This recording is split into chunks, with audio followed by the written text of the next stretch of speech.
آج کے ہمارے درس کا آغاز 11ویں پارے سے ہوگا۔ 11ویں پارے کی ابتدا میں اللہ جل جلالہ نے صحابہ کرام رضوان اللہ تعالی علیہم اجمعین کے چند مراتب بیان فرمائے ہیں۔ چنانچہ صحابہ کرام کی دو قسمیں ہیں، ایک مہاجرین صحابہ کرام ہیں اور انصار صحابہ کرام ہیں، پھر بعد ان میں سے وہ ہیں جو ہجرت سے اور فتح مکہ سے پہلے مسلمان ہوئے، اور بعض وہ ہیں جو ہجرت کے بعد اور فتح مکہ کے بعد مسلمان ہوئے۔ جو پہلے مسلمان ہوئے ان کا درجہ بعد میں مسلمان ہونے والوں سے زیادہ ہے، اس لیے کہ وہ اسلام لانے میں سبقت کرنے والے ہیں، لیکن تمام کے بارے میں اللہ جل جلالہ نے قرآن کریم میں فرما دیا کُلًّا وعد اللہ الحسنی، کہ وہ سارے کے سارے اللہ نے ان سے آخرت کی کامیابی کا اور اچھائی کا وعدہ فرما لیا ہے۔ رضی اللہ عنہم ورضوا عنہ، وہ اللہ سے راضی ہیں اور اللہ ان سے راضی ہے۔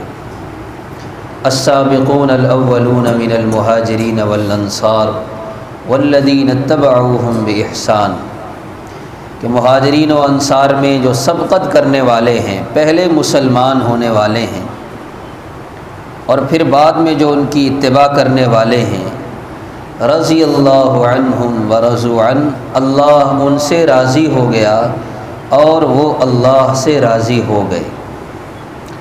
اعد لہم جنات، اللہ نے ان کے لیے ایسے باغات تیار کر رکھے ہیں جن کے نیچے نہریں جاری ہوں گی، وہ ہمیشہ ہمیشہ اس میں رہیں گے۔ یہ بڑی کامیابی ہے، دنیا کا مل جانا اور دنیا میں مال و دولت کا مل جانا یہ کامیابی نہیں ہے، آخرت کی کامیابی حقیقتاً اصل کامیابی ہے۔ اس لیے صحابہ کرام رضوان اللہ تعالی علیہم اجمعین کے ایمان کو اللہ جل جلالہ نے معیار قرار دیا ہے۔ ارشاد فرمایا قرآن کریم میں اذا قیل لهم آمنوا کما آمن الناس، کہ ایسے ایمان لاؤ جیسے صحابہ کرام رضوان اللہ تعالی علیہم اجمعین ایمان لائے۔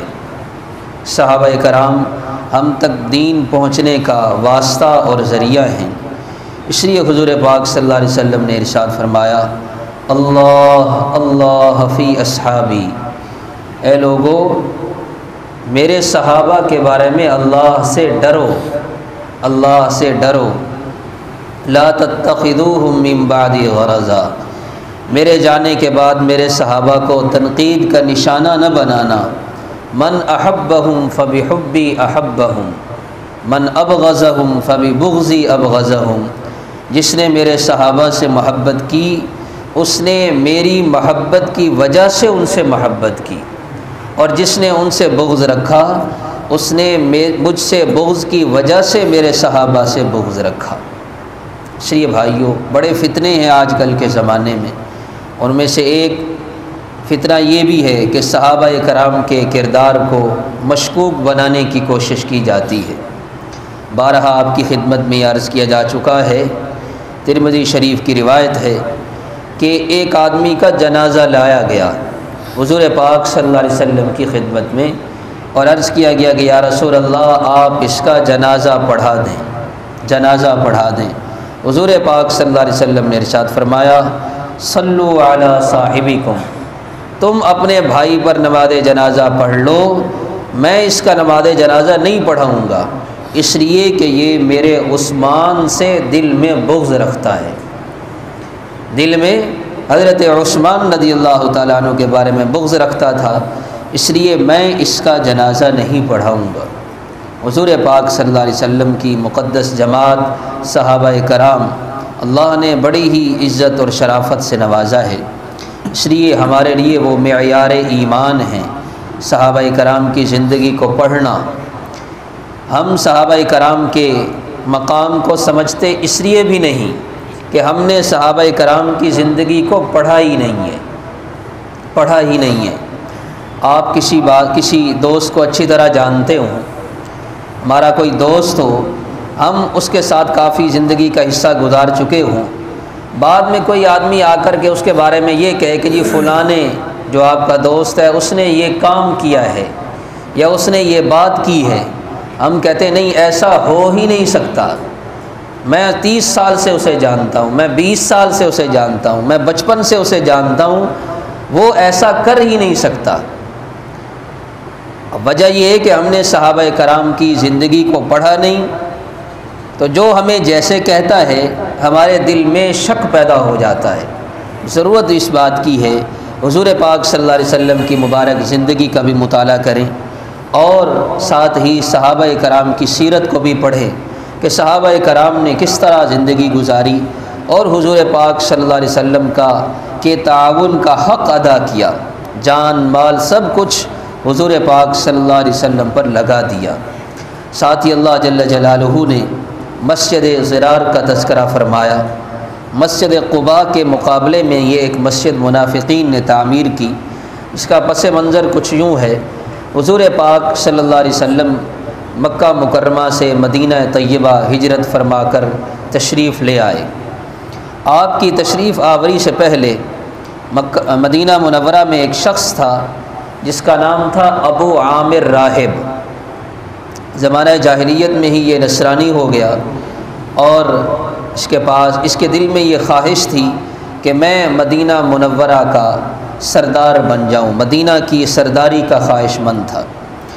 اتنے میں حضور پاک صلی اللہ علیہ وسلم مدینہ طیبہ تشریف لے آئے، اور آپ کے آنے کے بعد پھر تو کسی کے لیے سرداری کی توقع کی ہی نہیں جا سکتی تھی جہاں آپ صلی اللہ علیہ وسلم تشریف لائیں۔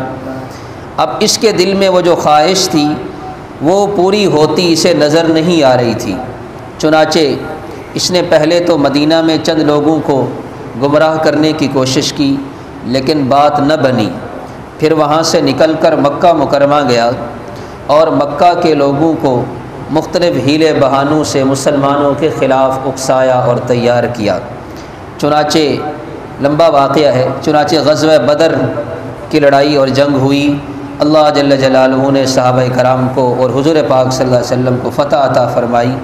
پھر اسی طرح غزوہ احد کی بھی جنگ ہوئی، وہاں بھی نتیجتاً اللہ جل جلالہ نے ایمان والوں کو فتح دی، اللہ یہ کہ کچھ نقصان بھی ہوا۔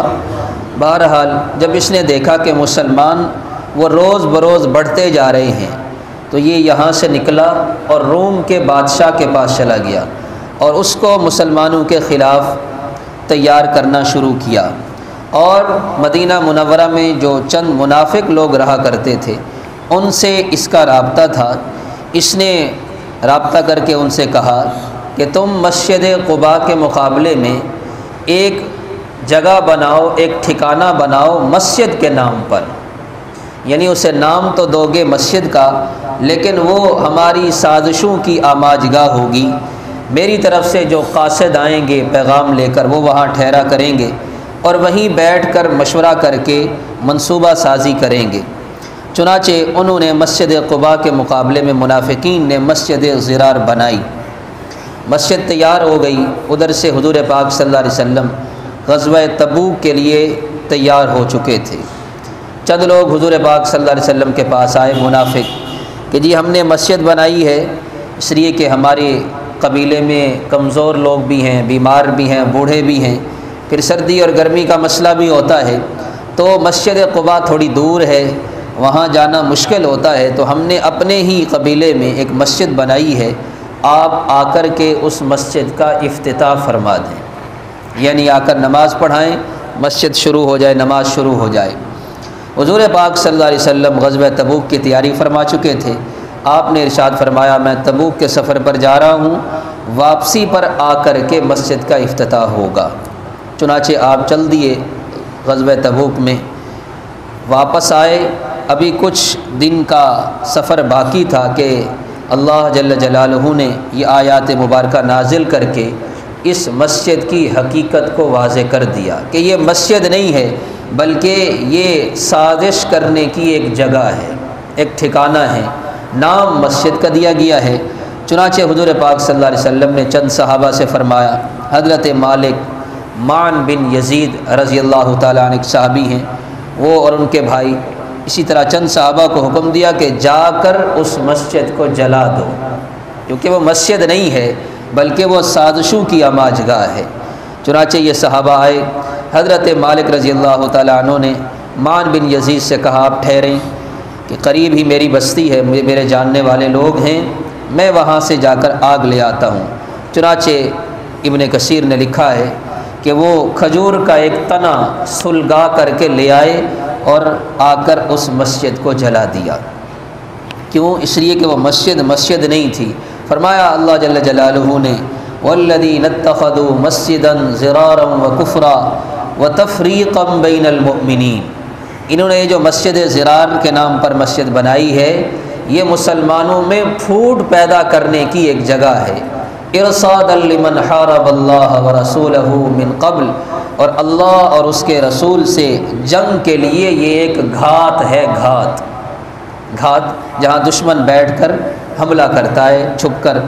فرمایا وَلَيَحْلِفُنَّ إِنْ أَرَدْنَا إِلَّا الْحُسْنَى وَاللَّهُ يَشْهَدُ إِنَّهُمْ لَكَاذِبُونَ لَا تَقُمْ فِيهِ أَبَدًا، آپ ہرگز اس میں مت ٹھہریں، آپ جائیں، لَمَسْجِدٌ أُسِّسَ عَلَى التَّقْوَى مِنْ أَوَّلِ يَوْمٍ أَحَقُّ أَن تَقُومَ فِيهِ، آپ اس مسجد میں جائیں جس مسجد کی بنیاد اللہ کے خوف پر رکھی گئی ہے، وہ مسجد قباء ہے، مسجد قباء ہے۔ فرمایا فیہ رجال یحبون ان یتطہروا، اے میرے محبوب اس مسجد کے نمازی ایسے لوگ ہیں جو خوب پاکیزگی کو پسند فرماتے ہیں، اور اللہ بھی خوب پاکیزگی حاصل کرنے والوں کو پسند کرتے ہیں۔ آپ علیہ الصلوۃ والسلام مسجد قباء تشریف لائے اور اہل قباء کو بلایا، اور آپ علیہ الصلوۃ والسلام نے ان سے پوچھا کہ اللہ نے تمہاری پاکیزگی کی تعریف فرمائی ہے کہ تم وہ لوگ ہو، تم خوب پاکی حاصل کرتے ہو، تو خوب پاکی حاصل کرنے کی تمہاری کیفیت کیا ہوتی ہے؟ انہوں نے عرض کیا یا رسول اللہ، ہمارا یہ معمول ہے، ہم قضائے حاجت سے جب فارغ ہوتے ہیں تو ڈھیلے وغیرہ سے استنجا کرنے کے بعد ہم پانی کا استعمال بھی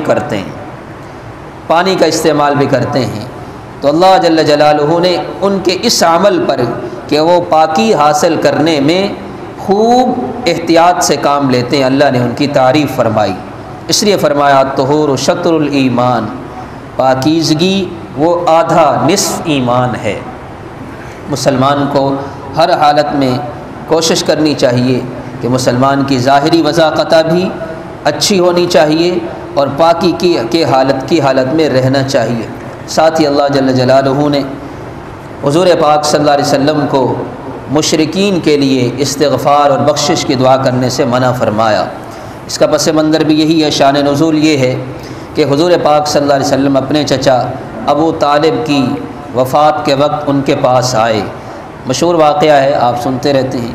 آپ علیہ الصلوۃ والسلام نے انہیں ایمان کی دعوت دی اور فرمایا کہ لا الہ الا اللہ پڑھ لو تاکہ کل قیامت کے دن میں تمہارے حق میں سفارش کر سکوں۔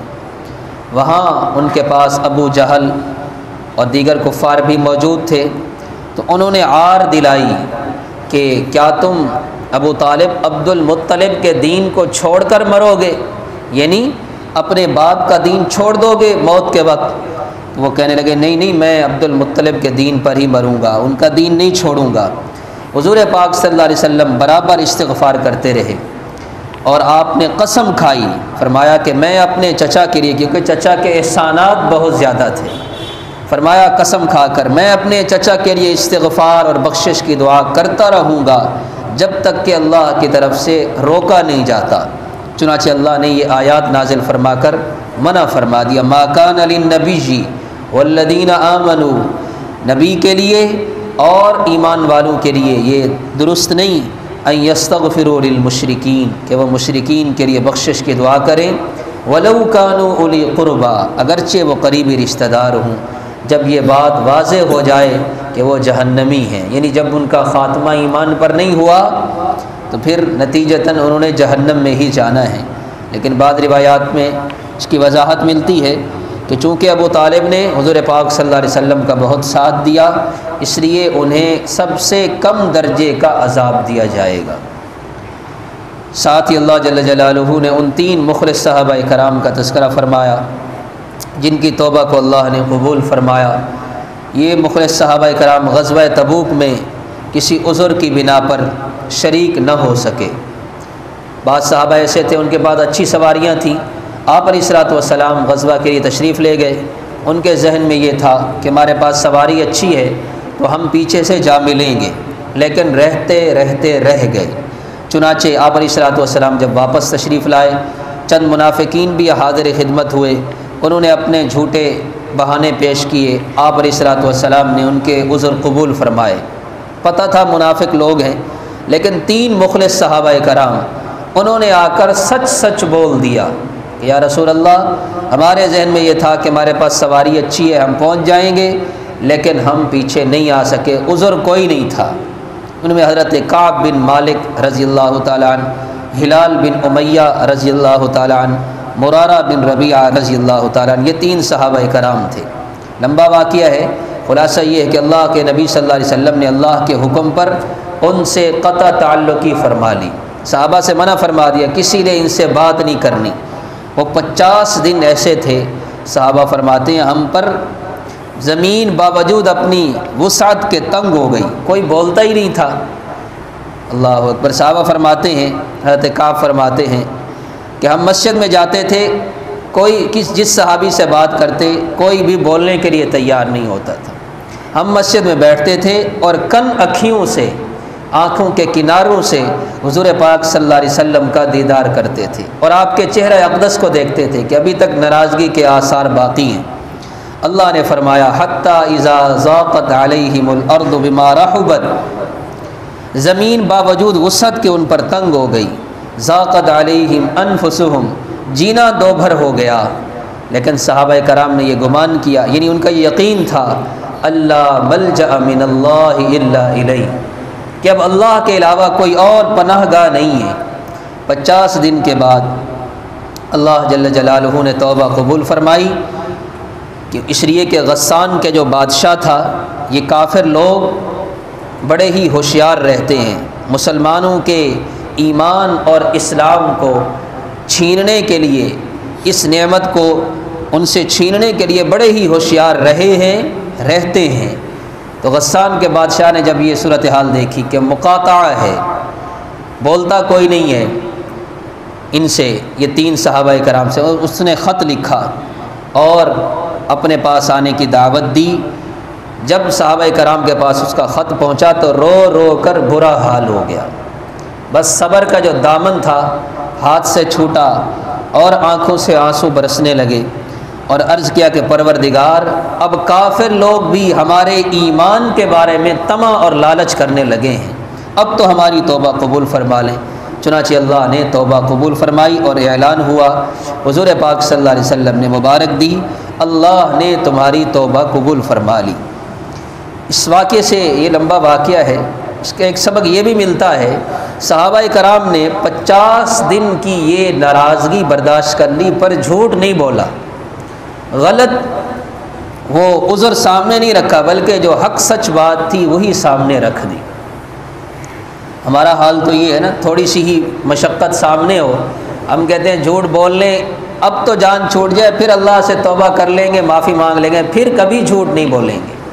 لیکن صحابہ کرام حضور پاک صلی اللہ علیہ وسلم کی ناراضگی اور مقاطعہ سب برداشت کیا پر جھوٹ نہیں بولا۔ الصدق ینجی والکذب یہلک، فرمایا حضور پاک صلی اللہ علیہ وسلم نے سچائی ہمیشہ نجات دیتی ہے اور جھوٹ انسان کو ہلاک کر دیتا ہے۔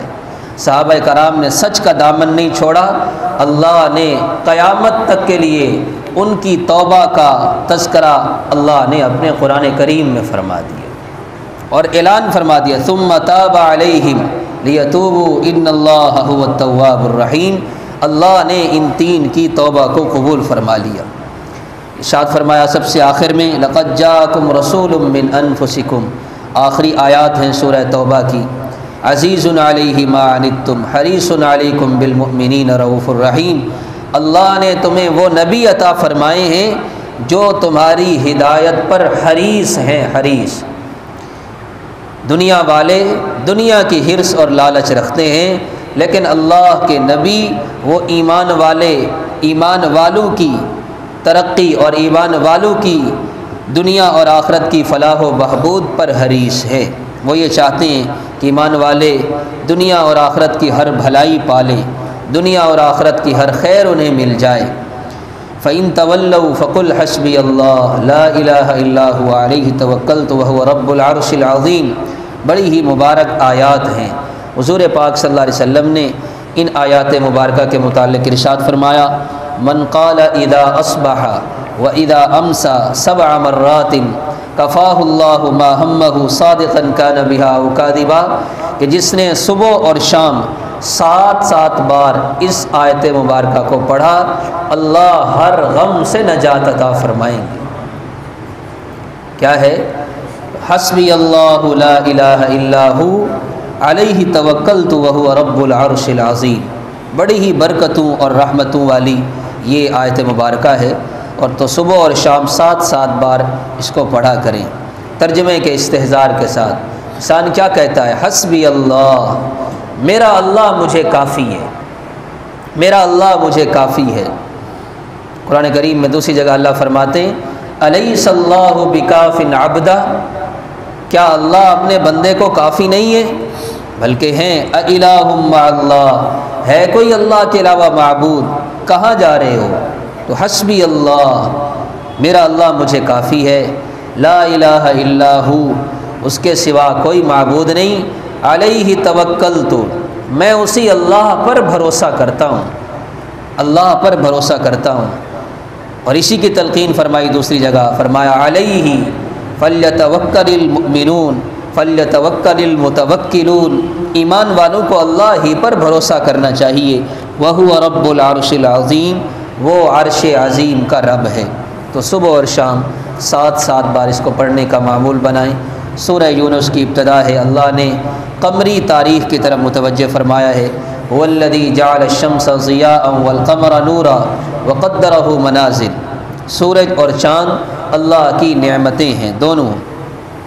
نظام قمری کے ساتھ یاد رکھیں، ہمارے جتنے بھی احکامات ہیں شریعت کے، وہ نظام قمری کے ساتھ متعلق ہوتے ہیں۔ چاند نظر آنے کے ساتھ تمام احکامات متعلق ہیں، نماز، روزہ اور حج ہے، اور اسی طرح زکوٰۃ کا نظام ہے، یعنی زکوٰۃ کا جو سال پورا ہوتا ہے وہ بھی قمری حساب سے ہوگا۔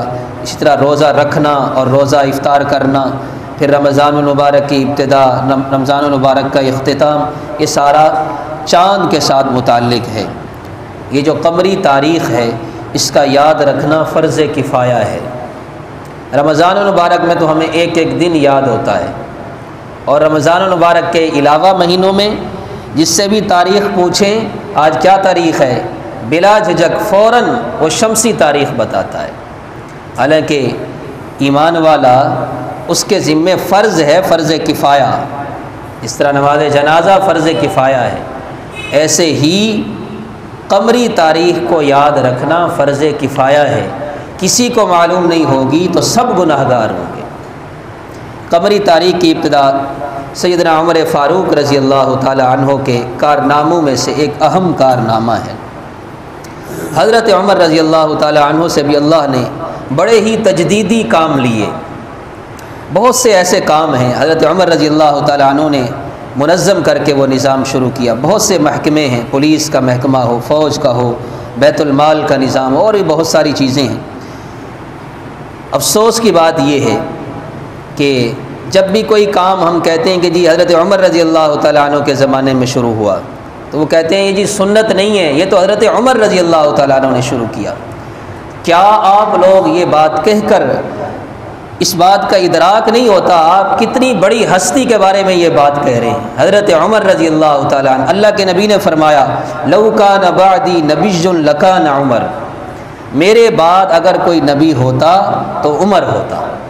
اتنی بڑی شخصیت ہے، اور آپ ان کے کسی کارنامے کو یہ کہہ کر ٹال دیتے ہیں کہ جی سنت تو نہیں ہے، حضرت عمر نے شروع کیا ہے۔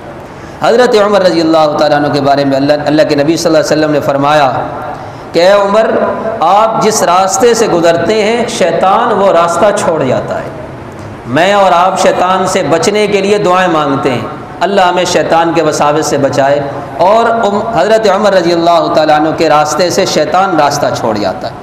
تو یہ بھی انہی کا ہی کارنامہ ہے۔ تو اس لیے بھائیوں 20 تراویح ہوں یا اور بہت سارے مسائل ہیں جو مختلفی مسائل چل رہے ہیں، ہم دلائل کی دنیا میں نہیں جاتے، بس اتنی بات سمجھنے کی ضرورت ہے، یہی بات سمجھنی چاہیے کہ حضرت عمر رضی اللہ تعالیٰ عنہ نے جو فیصلے فرمائے حق اور سچ ہیں، سمجھ آئے یا نہ آئے، اس لیے کہ ہم یقین رکھتے ہیں اپنے پیارے نبی صلی اللہ علیہ وسلم کے اس مبارک فرمان پر، علیکم بسنتی و سنت الخلفاء الراشدین، کہ اے لوگو میری سنت پر عمل کرو، سنت پر عمل کرو۔ حدیث کے الفاظ نہیں ہیں، حضور پاک صلی اللہ علیہ وسلم نے فرمایا میری سنت یعنی میرے طریقے پر چلو، و سنت الخلفاء الراشدین، اور میرے خلفاء کے راستے اور طریقے پر چلو، الراشدین جو سارے کے سارے ہدایت یافتہ ہیں۔ عضوا علیہا بالنواجذ، چلنا نہیں ہے بلکہ یہ جو کچلیاں ہوتی ہے، 2 دانت ہوتے ہیں، فرمایا اس طرح ان کے طریقوں کو مضبوطی سے پکڑو۔ تو حضرت عمر رضی اللہ تعالیٰ عنہ کا ایک کارنامہ یہ ہجری تاریخ کی ابتدا بھی ہے۔ آپ رضی اللہ تعالیٰ عنہ نے صحابہ کرام سے مشورہ فرمایا کہ یہ جو عیسائی لوگ ہیں، عیسیٰ علیہ الصلوۃ والسلام کی پیدائش سے انہوں نے یہ عیسوی تاریخ شروع کی ہے، ہم مسلمانوں کی الگ تاریخ ہونی چاہیے۔ حضرت عمر رضی اللہ تعالیٰ عنہ کی جو طبیعت اور مزاج میں غیرت بہت زیادہ تھی، آپ واقعات سنتے رہتے ہیں، اور تھوڑی سی بات ہوتی تھی عرض کرتے یا رسول اللہ اجازت دیں میں اس منافق کی گردن اڑا دوں، غیرت بہت زیادہ تھی۔ تو ان کی طبیعت میں یہ گوارا نہیں تھا کہ ہم ان عیسائیوں کی تاریخ سے اپنی تاریخ شروع کریں، تو صحابہ کرام کو بلایا اور مشورہ کیا کہ ہم اپنی الگ تاریخ شروع کرتے ہیں، تو کہاں سے شروع کی جائے؟ تو صحابہ کرام نے مختلف مشورے دیے۔ ایک مشورہ یہ آیا اعلان نبوت سے تاریخ کی ابتدا ہونی چاہیے، یعنی جس دن آپ علیہ الصلوۃ والسلام نے نبوت کا اعلان فرمایا وہ امت کے لیے رحمت اور برکت کا دن تھا۔ ایک مشورہ یہ آیا کہ جس دن حضور پاک صلی اللہ علیہ وسلم پیدا ہوئے آپ کی پیدائش سے تاریخ کی ابتدا ہونی چاہیے، اس لیے کہ وہ بھی باعث رحمت اور برکت دن تھا امت پر۔ اور ایک مشورہ یہ آیا کہ فتح مکہ جو اسلام کے غلبے کا دن تھا اس دن سے ہونی چاہیے، اور ایک مشورہ یہ آیا کہ جس دن حضور پاک صلی اللہ علیہ وسلم مکہ سے مدینہ طیبہ ہجرت فرما کر تشریف لائے اس دن سے ہونی چاہیے۔ تو اسی پر متفقہ طور پر رائے قائم ہوئی، چنانچہ یہ ہجری تاریخ حضور پاک صلی اللہ علیہ وسلم کے مکہ سے مدینہ طیبہ ہجرت فرمانے کے دن سے شروع ہوتی ہے، جس کا یاد رکھنا فرض کفایہ ہے۔ اللہ نے قرآن کی عظمت کو بیان کیا، اے لوگو تمہارے پاس اللہ کی طرف سے نصیحت آئی ہے، نصیحت نامہ ہے یہ قرآن، وَمَوْعِظَةٌ مِّن رَبِّكُمْ مَوْعِظَةٌ مِّن رَبِّكُمْ وَشِفَاءٌ لِّمَا فِي الصُّدُورِ، جسمانی اور روحانی تمام بیماریوں کا علاج اللہ نے قرآن میں رکھا ہے، وَهُدًى یہ کتاب ہدایت بھی ہے، وَرَحْمَةٌ لِّلْمُؤْمِنِينَ ایمان والوں کے لیے باعث رحمت بھی ہے، قُلْ بِفَضْلِ اللَّهِ وَبِرَحْمَتِهِ فَبِذَلِكَ فَلْيَفْرَحُوا اللہ نے تمہیں یہ نعمت عطا فرمائی اور رحمت عطا فرمائی، اس پر تمہیں دلی طور پر مسرت اور خوشی کا اظہار کرنا چاہیے۔ قرآن کریم کے سننے سنانے پر خوشی ہونی چاہیے، انسان قرآن کریم سنائے یا کھڑے ہو کر سنے تو خوشی کے ساتھ، ذوق اور شوق کے ساتھ، بس اس بات کا استحضار دل میں ہو۔ آپ اندازہ کریں یہ اللہ کا کرم ہے کہ اللہ نے ہمیں یہ توفیق عطا فرمائی ہے، ورنہ ہماری زبانیں سارا سال ہم جھوٹ بولتے ہیں، سارا سال اس زبان سے پتہ نہیں کیا کیا گناہ کرتے ہیں، کانوں سے کیا کیا گناہ کرتے ہیں، پھر بھی اس پروردگار کا کرم ہے، اس نے ہمیں اس زبان سے اور ان کانوں سے وہ کلام پڑھنے اور سننے کی اللہ توفیق عطا فرماتے ہیں جس کلام کے بارے میں اللہ فرماتے ہیں انہ لتنزیل رب العالمین، رب العالمین کا کلام ہے نازل کردہ۔ لائے کون ہے؟ نزل بہ الروح الامین، روح الامین لائے ہیں۔ اترا کہاں ہے؟ علی قلبک، حضور پاک صلی اللہ علیہ وسلم کے مطہر اور مکرم معزز دل پر اللہ نے اتارا ہے۔ اس لیے بھائیو، قرآن کریم نزول قرآن کا مہینہ بھی ہے، قرآن کریم کے ساتھ اپنے تعلق کو مضبوط بنائیں اور ذوق اور شوق کے ساتھ تراویح میں کھڑے ہو کر قرآن کریم کو سنیں اور انفرادی طور پر اس کی تلاوت کی بھی کوشش کریں۔ اللہ جل جلالہ جو کچھ کہا سنا عمل کی توفیق عطا